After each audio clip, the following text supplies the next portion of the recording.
Kane is in the building.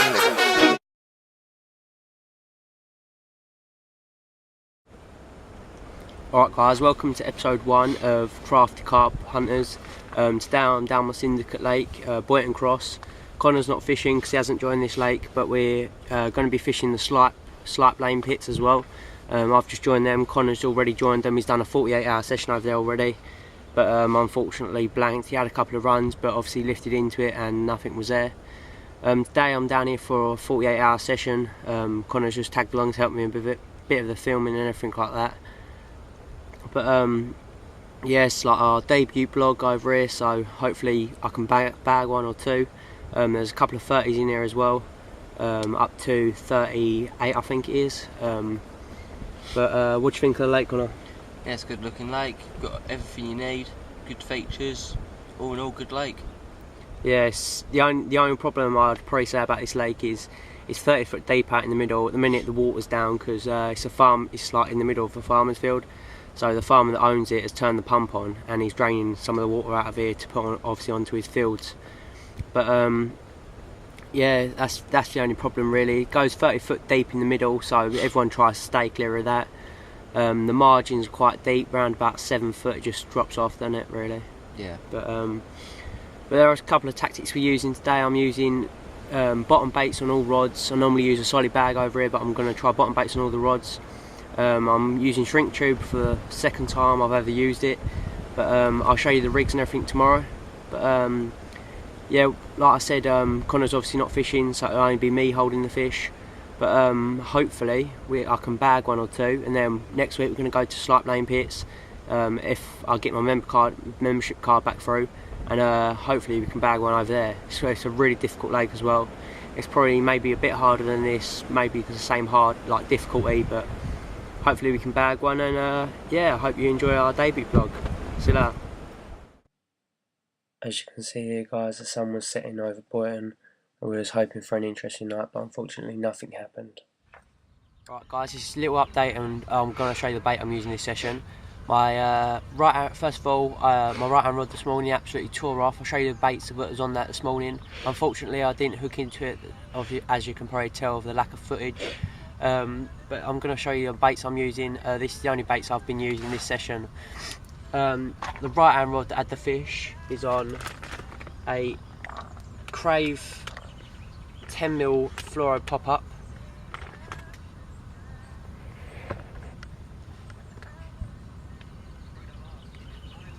And then the bottom bait for that's the Crave bottom bait, 15mm. Then the middle rod's on just a bottom bait presentation on a combi rig. I'll show you the rigs and everything a bit later when I bring them out. Then that's just got one of these little sticks on. Bear with me. One of these little sticks.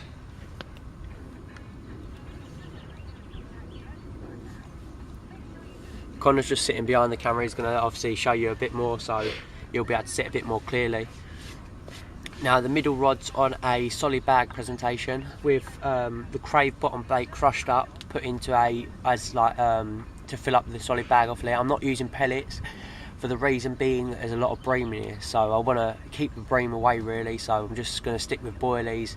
Obviously the bit of the crushed boilie might attract a few bream, but I'm trying to fish quite a few big hook baits. Obviously that's why I'm using snowmans. Then you've got a 15mm bottom bait tipped off with a bit of like a 10mm pop-up, so it's a bit bigger, so a lot of the bream in here won't be able to get in their mouth, so they've got quite a small mouse bream. The middle rod's on one of these, the XL baits, KC wafters. Then like I said, with the Crave bottom bait crushed up, put in the bag. I'll show you that. I'll show you all the rigs later. And then basically my left hand rod's fished on the left hand margin, and that's just on these one of these 15mm. Give you a few of the 15mm. A few of the 15mm boilies. Don't know if you can see them. A few of the 15mm. Basically, then I've just got one of these coconut cream pop-ups, size 10mm, sorry. Basically, they're just tipping off. I'm tipping off my hook baits of fish or snowman presentation because there's quite a lot of weed in this lake. Once again, I'm fishing one of the sticks that I just showed you. I'll show you one more time. That's got the crave bottom bait in. And basically, then just to scatter around the top of that left-hand rod, my right-hand rod, I've put loads of different boilies in a bucket and mixed a bit of chili powder, some sea salt, and a bit of water and a few glugs, different glugs, just to try and give it a bit of smell. I put that over just my right-hand rod. My left-hand rod's got a combination of different boilies. If kind of turn the camera down to my hands.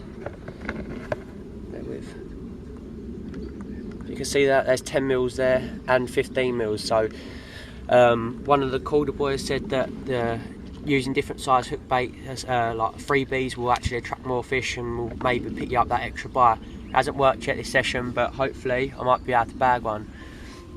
And then once again, it's on one of the sticks. So my left-hand rod and right-hand rod's on bottom bait rigs. My right-hand rod's on a combi rig. My left-hand rod's just on a simple hair rig. I'll show you the rigs later on.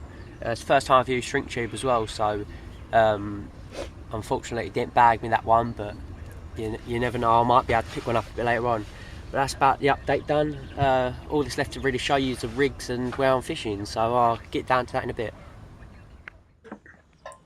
Alright guys, as you can see here, this is my right hand swim. This was the one that I had to run off last night. Earlier this morning. As you can see where I'm pointing, that's where my rig was placed. Well, it's in my middle hand rod spot. As you can see where I'm pointing, it's just below there where my rig was placed. That's on a solid bag presentation. This is my left hand rod spot. This one hasn't produced any fish, but it's been giving me a few bleeps now and again. As you saw from where I was pointing, that was where my rig was placed last night. I'm just going to give you a little tour of the little lake from our swim now. We're in the no night swim. I fished this swim before and had no success. Unfortunately we didn't have no success that session, but had a run anyway, so. Alright guys, this is kind of reading the daily weather. Me and Ben have just found out a new magic trick. Watch this. Well, what about that, guys? Alright guys, basically we're just going to do a question to question now between me and Connor. Basically he's going to fire 2 questions at me, I'm going to fire 2 back, and we've got to answer as honestly as we can. Hopefully this helps you fishing at home. Maybe if you're going to target a new water, but we don't know what questions we're asking each other, so it might not help, but it might do. So basically Connor's just going to fire 2 at me now, and we'll turn over, and basically I'll ask him 2 questions. Don't know what each other's questions are, so they could be on anything to do with fishing. Alright, what do you look for in looking at a new venue? Well, obviously when I come and join this syndicate, I was looking at a couple of things. Obviously you wanna know that there's big fish in there. So the easiest thing to do would be walk around and have a little talk to people if there's anyone there. If not, it doesn't really help.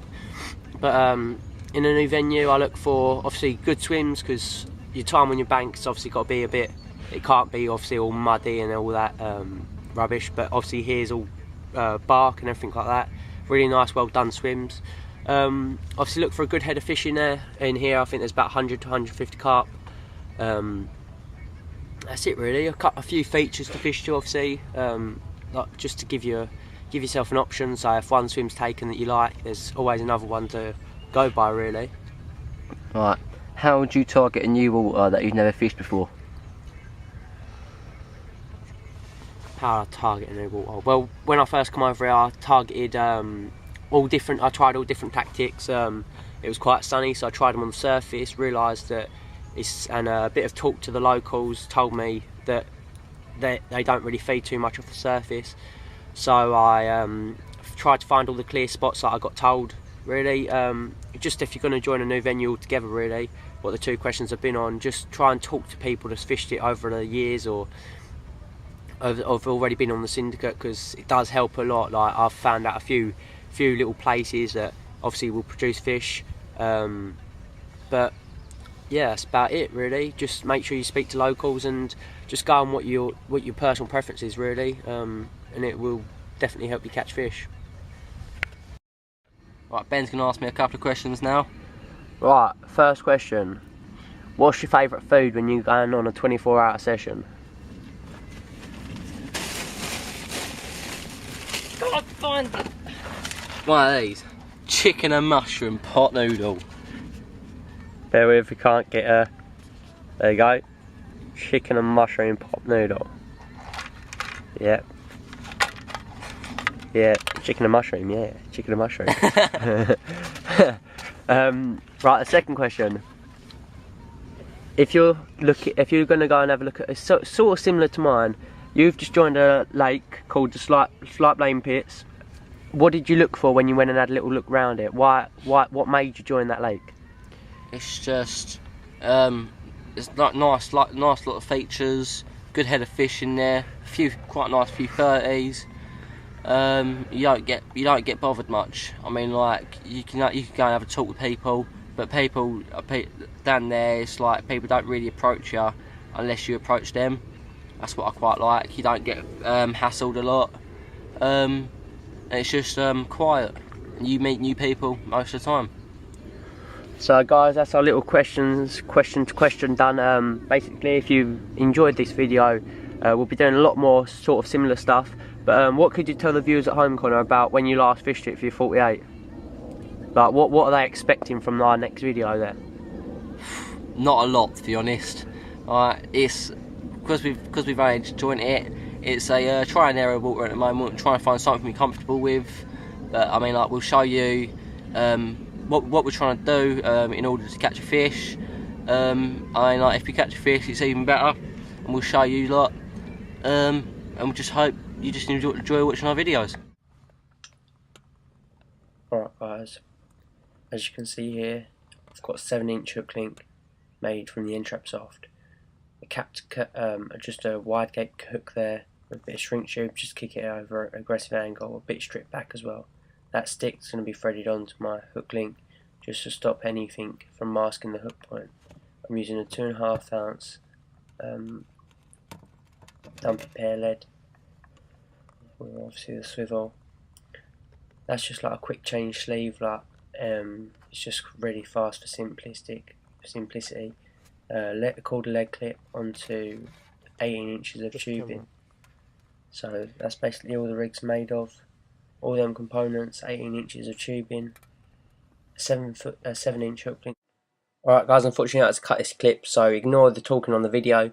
Basically all I wanted to say is like, comment, subscribe. We'll talk a bit more about what we was talking about in this clip in episode 2. I hope you enjoyed this episode. Unfortunately there weren't no fish, but we'll see you in episode 2 at the Slipe Lane Pits, and we'll talk a bit more about what we was talking about in this video. See you later.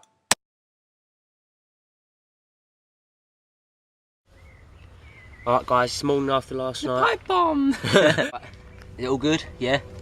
Alright, go. Seriously? No, I'm joking, wait, just cut it. You alright guys? Just caught a big fish, weighing at 38 pounds. Seen a picture of it before. I think it's called the McDon. I'll show you now. Here he is, he's a monster.